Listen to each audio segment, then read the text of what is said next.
Abdoulaye Diop, Minister of Foreign Affairs of Mali. Monsieur le Président, j'ai l'honneur de délivrer le présent discours au nom de son Excellence le colonel Assimi Goïta, président de la transition, chef de l'État du Mali et président de la Confédération des États du Sahel, réunissant le Mali, le Burkina et le Niger.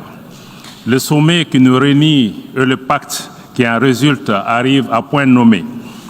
En effet, notre organisation commune, les Nations Unies, a été créée essentiellement pour préserver les générations futures du fléau de la guerre. Il est regrettable de constater que, après près de 80 ans, nous n'avons jamais été autant menacés par les défis existentiels, pourtant évitables pour la plupart.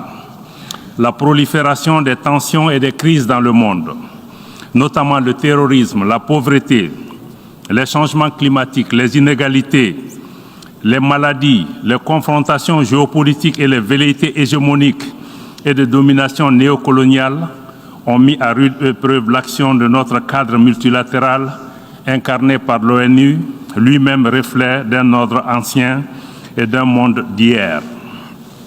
Dans ce contexte, le Mali avait fondé beaucoup d'espoir sur les forces internationales sur le terrain. Mais 10 ans après, nous nous sommes rendus au constat d'échec. Conséquemment, le gouvernement s'est attelé à renforcer les capacités des forces de défense et de sécurité du Mali qui nous ont permis d'enregistrer des progrès tangibles dans la reconquête et la préservation de notre intégrité territoriale et de la protection des populations de notre pays. À cette occasion, je renouvelle la reconnaissance de mon pays pour les pays et organisations dont les Nations Unies qui ont exprimé leur solidarité avec mon pays lors des attentats terroristes qui ont visé mon pays le 17 septembre dernier. Et à la suite de la déclaration du Conseil de sécurité des Nations Unies, il est important que tous les États membres agissent dans la lutte contre le terrorisme en respectant leurs engagements internationaux et notamment les responsabilités à situer par rapport aux sponsors du terrorisme qui doivent assumer leurs responsabilités et être traduits devant la justice. Le sommet de l'avenir marque un nouveau départ pour la coopération internationale dans un cadre multilatéral pertinent, capable d'offrir un brillant avenir à toute l'humanité.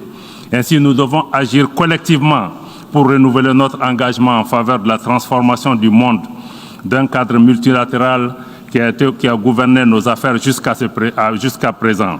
À cet égard, il est essentiel que des décisions et les engagements ambitieux permettent de répondre aux aspirations de nos populations, notamment ceux du Sud global. Il est également essentiel d'avoir le courage de procéder à des réformes de nos institutions multilatérales actuelles, notamment le Conseil de sécurité et des institutions internationales, afin de les adapter aux réalités de notre temps, afin qu'elles soient plus inclusives, plus justes, plus équitables, mais surtout plus représentatives. La question de la jeunesse est une dimension extrêmement importante qui doit occuper nos nations. Mon pays, le Mali, reste attaché aux principes clés de notre charte, notamment la non-ingérence dans les affaires intérieures des pays et le respect de la souveraineté des États. Le Mali accorde également une attention particulière aux questions de financement du développement, notamment du développement durable. Nous pensons que la problématique du numérique aussi est une dimension essentielle. D'ailleurs, mon pays s'est engagé à mettre en place un programme ambitieux de digitalisation des services publics.